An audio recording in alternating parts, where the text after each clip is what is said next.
securing capital. So this is going to be a good topic for today. I will go ahead and say this. This is different than raising capital. Okay, raising capital is different. If you showed up to this and you're like, hey, I want to talk about raising capital, it's going to be a little bit different. I've done other videos about raising capital. If you want to check those out, just shoot me a message through that, and we'll make sure that you get training on that. But this is not necessarily about raising capital. This is about securing capital. All right. So Val, we got Val coming in from Seattle, Washington. Man, good to hear from you. Good to know that you're still staying tapped in with me, man. I appreciate that. Daryl, thank you for joining in, my man. I'm honored today. We got Mr. Wayne Maddox on. So good deal. Let's have some fun today. Okay, cool. So securing capital. All right. Let's go ahead and get into the weeds of that and how that's happening. Okay. Let me start off with a poll, right? And this is a quiet group for today, but we'll see. We'll see what we get with it. If you have an investor database of 100 people, if you have 100 people in your database, put it in the chat. How many investors do you actually think will truly invest in your deal? Quincy, what's going on, man? We got Matthew, what's going on, man? Ty, good to chat with you again. But go ahead, Sacramento. Okay, the West Coast is coming in strong today, and it's what 8 a.m. out there. So y'all are up and into multifamily already. But let's see. Reggie says you got 2 investors if you got 100 in your database. Let's see. Any other comments there? 2. So come here. We got 5. That's it. If you have 100 investors in your database, how many of those investors do you actually expect will invest? Jim from Ohio says probably 5 to 10.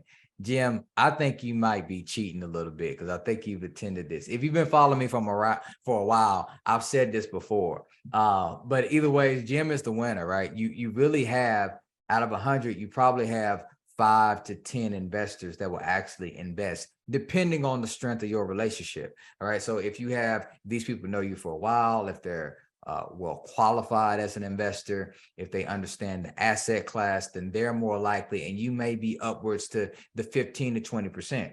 But if your investors don't know you that well, or if they're relatively new to multifamily, you're probably looking at that 5 to 10 investor range. All right. So don't let that freak you out.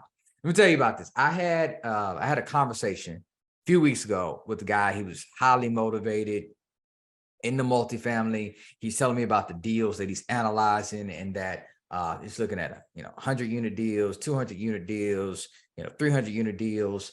He's doing a lot. And as we got into this conversation, I asked him, I said, hey man, how many investors do you have in your investor database? And he said 10. And I stopped him. I was like, man, you don't have any investors, right? If you only have 10 investors and you're at 5%, you may not have any investors. Okay. So don't be alarmed by that. You just need to know the math. So if you don't have that investor database, now you just know what you need to build up to so that you can hit in that 5 to 10% range and then hit your numbers. It's all just about numbers, which is why I love multifamily and real estate. It's just mathematics, and if you can do math, you can do this. Okay, so because you all have attended a webinar like this, you're not going to have that naivety, right? When it comes to trying to raise capital, you're going to know that you can't expect a database of just 10 people, all 10 of those people to actually invest with you. And so what we're covering today is how do you go from that process of a person who has said, hey, I like you. Hey, I'm interested in investing, but they're not going to pull the trigger, right? So this is what we call securing capital, getting an investor who has said, I'm interested to actually go ahead and invest. So who am I? Why am I talking to you today? Why should you even listen?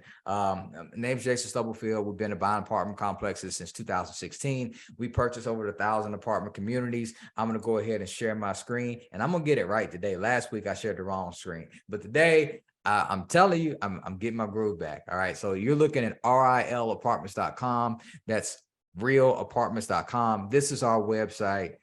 If you want to know more about me, more about our company, what we're doing, we make investments with the impact. So we're changing communities with what we're doing. We recently closed on an affordable housing deal. It was great, and we're going to be doing more of those. If you want to hear about these deals, if you want to invest in those types of communities and earn a great return while you do a lot of good, then you want to click over here on this Invest Now tab. That Invest Now tab brings you to a brief form. You fill that out, and that is what will put you in our world, right? So that way you can hear about the deals that we have coming forward, see if it's a deal for you, and we'll have a conversation about that, right? So that's it for now. If you want to know more about me, just go there, right? So securing capital. Okay, when you do this, first of all, you have to have investors, right? I'm not going to take this webinar to talk about just getting investors and attracting investors. There's other trainings about doing that. But you do have to have a mechanism of getting investors to you, right? So you could do that with a thought leadership platform. You might do that via social media, attending live events. There's numerous ways that you can do it to just get in front of people and tell them, hey, I am an apartment investor. I am raising capital. I am buying communities. And you need a mechanism to do that. Now, once you get those people into your world, now here comes the big three. Do they know you? First of all, and that's why you got to use thought leadership platforms, social media, events, podcasts, whatever. Do they know you? Secondly, do they like you? And the biggest one is, do they trust you? Okay. And trust is going to be huge. So trust is the biggest thing, but before they can get the trust, they first have to know you, and then they have to like you. And so how this looks in our world is, I just share my website, right? I'll be very transparent about what I do here. Each one of these, I usually share my screen and just see if there's anybody who doesn't know what I'm doing, who wants to know what I'm doing, and potentially can make passive income. That's part of the way of me getting known, right? Doing this weekly webinar is part of me getting known, okay? And they live on social media and Instagram and Facebook and LinkedIn and whatever, right? But it's just out there for people, right? That's the know part. Now, when somebody says they like you, right? Maybe they like your face, maybe they like the clothes you wear, whatever. Then you want to have a mechanism to capture them as a lead. And that's where somebody will fill out a form and say, okay, I'm now entering into your database and I have general feelings of fondness toward you, and I like what you're doing, or I like the thought of potentially investing with you. But just because they know you and just because they like you does not necessarily mean that they will invest with you, right? If that doesn't make sense, then please, go ahead and put a question in the comments there. I'll try to clarify. But knowing like does not necessarily mean that they're going to invest. So let's go ahead and get into how you can get an investor from just knowing you and liking you into actually trusting you. All right. And so one of the ways that we do this is going to be with weekly or monthly emails, right? The number one sin of your soul, of your investment soul, would be for you to get an investor. Investor says, yes, I like you. Take down their name, their email, phone number, and then they never hear from you for 6 months, and then you approach them with the deal. That is sinful if you actually try to do this business, okay? They need to know you. You need to be in front of them. So one of the things that you do is either on a weekly or a monthly basis is send them an email, okay? And these emails are what you're doing to stay top of mind, right? Think about Coca-Cola. They spend millions of dollars in advertising, not so you can get up right now and necessarily go grab a Coca-Cola, but they're doing it so that when you do get to the store, or when they do go to the store, that they think about Coca-Cola, to stay on top of mind. You want to do the same thing, right? As you get investors that are attracted to you, you want to send them some information. And side note, I throw this in for free, that information needs to be valuable, okay? If you send information and it's to, I don't know who this is that has called me now 3 times, but here's what's going to happen. they're just going to listen to me talk through this webinar. It's a nuisance to me to get called multiple times, but whoever this is, I don't know. But anyways, they can listen in until they choose to go away. Anyways, if you are sending information that is not valuable, then you're basically giving them trash. Like I remember a few years ago when people would drop off telephone books, right, at my doorstep, and you're sending me this telephone book, and I'm like, I don't need a telephone book. It's the age of the internet. It's the information age. I don't need this anymore. So it's just useless material. So when you're making your monthly or weekly emails, take some time to put some thought behind it so that it's actually valuable, right? There's things that you can share, right? Like, hey, here's apartments, here's how to invest in apartments. But there's also more in-depth information that you can share, right? So just take some thought. What we do is we will send a email and sort of put multiple things in there. We may have some very surface level, hey, here's apartment investing, and then we'll here's apartment investing information, and then we'll also put some more detailed information in there, like here's what's happening with the market, here's what's going on with bank failures, right? Current activity, current events that you can share with your investors to stay relevant. Mainly what I'm getting at this is don't just send them trash, right? Send them stuff that they can actually use. All right. Also, what you want to be doing is quarterly phone calls and or text. All right. This is great. A lot of people who may not get your emails or may not respond to your emails will respond to your phone call or will respond to your text. So you want to do both, right? You're just sending them out. Hey, I'm saying hi to you. I want to see where you are, what's going on, how's your family, right? Just a quick phone conversation to have a touch point with that investor so that when it is time to raise capital from them, you're not a stranger, because nobody really wants to invest with strangers. So all of this is still keeping the parts of know, like, and trust alive. Okay. I want to make sure that you're doing that. So that's all about the process in between you having a deal. Okay, you got an investor, that's great. You are going to have some sort of database. It can be as simple as an Excel spreadsheet if you're just getting started, but have a database, store them somewhere, and then strategically communicate with them on a regular basis. All right, now, once you have a deal, now what are you going to do? And here's the meats and potatoes of what we're going to talk about here today. After you got a deal, how do you get these investors that have just said, hey, I'm interested, to actually invest?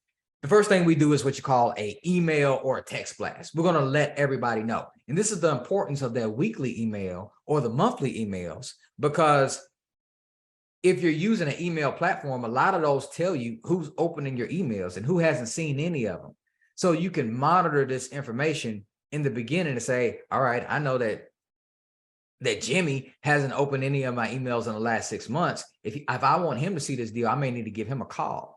You may have somebody else, Sarah, for instance, and she's opened every email that you got. So you want to be able to have multiple touch points on your investors, but make sure that you have those and that you utilize those so that when you have a deal, they actually know that you have a deal. That's the first and foremost thing, right? After you do that, you want to say, I have a deal, and you want to do that with a brief form. And we call this a soft reserve. So when we're sending a deal out, what we do is we send this email blast, and it has a soft reserve. It's very light. We're going to put in a paragraph, a few pictures of the deal in the email, and we're going to have a button there that says, hey, click this button if you're interested in this deal, right? If you would invest in this deal. And it's not a formal commitment, right? These investors don't necessarily have to commit, but you're gauging your interest, right? So in our example, you say you have 100 and you send out this email blast, maybe 50 of those people or 30 of those people actually open your email. Then out of those, you're hoping that you can get 20 or so that will click on the soft reserve and reserve. And then maybe you can get the 10 to 15 or even as low as 5 investors from that, right? So you're just doing the math, but this email is how you kick everything off, right? And you do it with a very brief form. Hey, are you interested in investing in this deal? Obviously, they're clicking the soft reserve button, so they are. Then it's like, how much would you potentially invest? And then you give them more details about the deal, right? So that's one, right? Just letting them know, and soft reserve. Then what you're going to do is you're going to create for them, or really for you, a executive summary. If you're coming from private equity, maybe called a prospectus or something like that, right? And this is where you talk about the details of your deal. All right. And an investor will have this and they can view it. So I'll share one with you. This is a deal that we closed. And if you can see my screen now, all right, here. So here's the deal. We go through some of the highlights. You see it's in PowerPoint. We're going through the numbers of this deal, right? So we talk about the market data, some of the unit renovations. What's our plan with this, right? I'm not showing you this for you to necessarily like try to take in all the information. This is just an example of what one of these will look like. Okay. We go through the executive summary, investment highlights, our business plan, pictures of the property, right? Then the goal with this is that an investor sees what you're doing and they know that you know what the hell you're doing, right? That you have explained through words and images what your plan is with the property so that they feel comfortable and they can trust that you can actually execute this. All right. So you want to have enough detail there. I'll scroll down to this slide. This is probably one of this slide right here. Return on investment overview plan. A lot of investors will really glance over all your information and go right to this.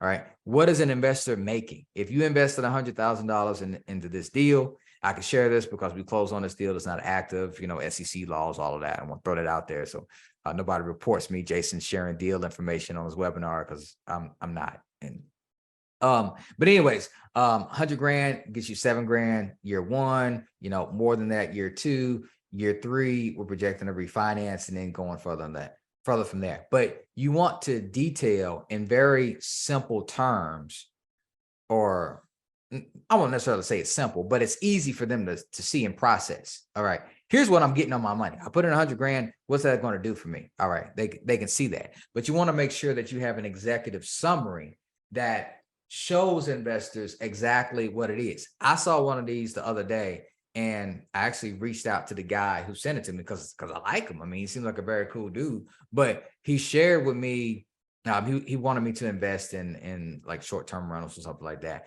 And it was just so vanilla. I mean, there wasn't a lot of information there. And so I was like, no, I'm not going to invest in it. I don't know anything about it. You're just telling me that you're doing a deal. You're not explaining to me how it's going to happen. I don't have enough information. So I'm just going to say no. And this is how investors think.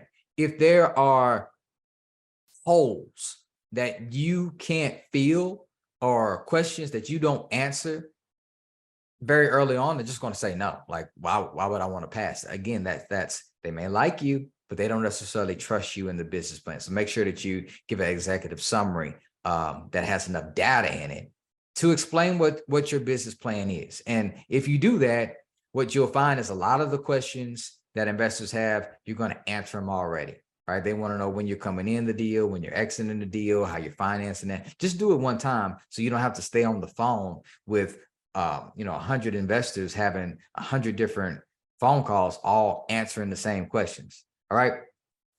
So you've got that executive summary that you can share with investors. You also want to do like a webinar. Some people do it as a phone call, just a phone webinar or whatever. We do it where it's online, it's interactive, right? So we'll have a webinar, and what we do in the webinar is we just talk about the document that I just showed you, right? We'll go through there and explain everything so that it makes sense. We record that webinar. That way investors who can't attend live, they can go through and watch it later.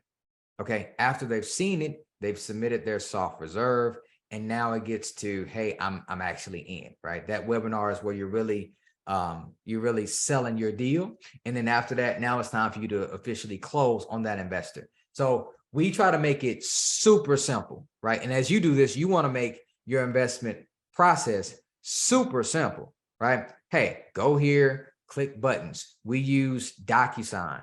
If it's not DocuSign, it's something like that. We also utilize software, which right now we're using Syndication Pro. I don't really like Syndication Pro that much, to be real with you. I mean, it's okay. I've had it for years, but it's got some hiccups in it too.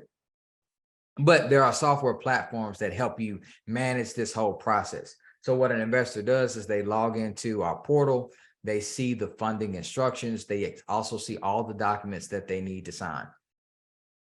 Brief caveat, a brief side note for that, we do follow SEC rules. So you have to sign the documents. There's going to be operating agreement. There's going to be a private placement memorandum, but you want to have the process of your investors reviewing those and signing it super simple. So they're not bombarded with a bunch of paperwork, because nobody likes paperwork. Okay. So we do all that when Syndication Pro. Investors come in, they sign, and then they see the wiring instructions. It'll be very simple. Wire your funds here and then give us a call. And so this process of getting them from, hey, they just heard about the deal, to now they're more interested in the deal, to actually funding the deal, you want to make that as seamless as possible, and that will help you secure your capital. All right. So just to recap on this, and then I'll open up for questions if we have any.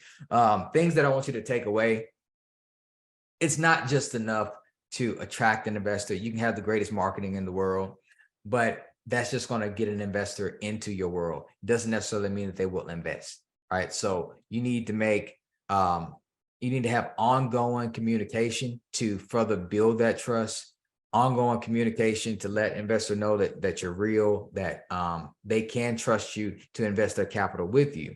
And then when it comes time to secure the capital, you want to make that effort as seamless and as streamlined as possible for the investor. So it's going to be easier for them, and it's also going to be easier for you. Okay. But if you do that, now you've got a system in place to go ahead and raise capital. And because you know this, right now you can go out and do your deals and be better at it. Okay. With that being said, I am done. We'll see. I think that was fair enough. I see thumbs up over here. Do we have any questions? Irish, I know you're co-piloting with me. Is everybody on board? Did I explain that well enough? I don't see any questions. So I got a thumbs up from Daryl. All right. Cool. Well, I hope that was informative for y'all. It felt good to get it off my chest. I got to talk to myself. But yeah, we'll conclude this. I'll be back next week with another topic. If you tune into this, you know all things about multifamily. So everything that you need to know in order to get a deal, the process of deal, to invest in a deal, to raise capital for deals. We cover all that right here. So hopefully this was beneficial to you. Make it a great day on purpose, and be the best version of you, because it'll make you the happiest.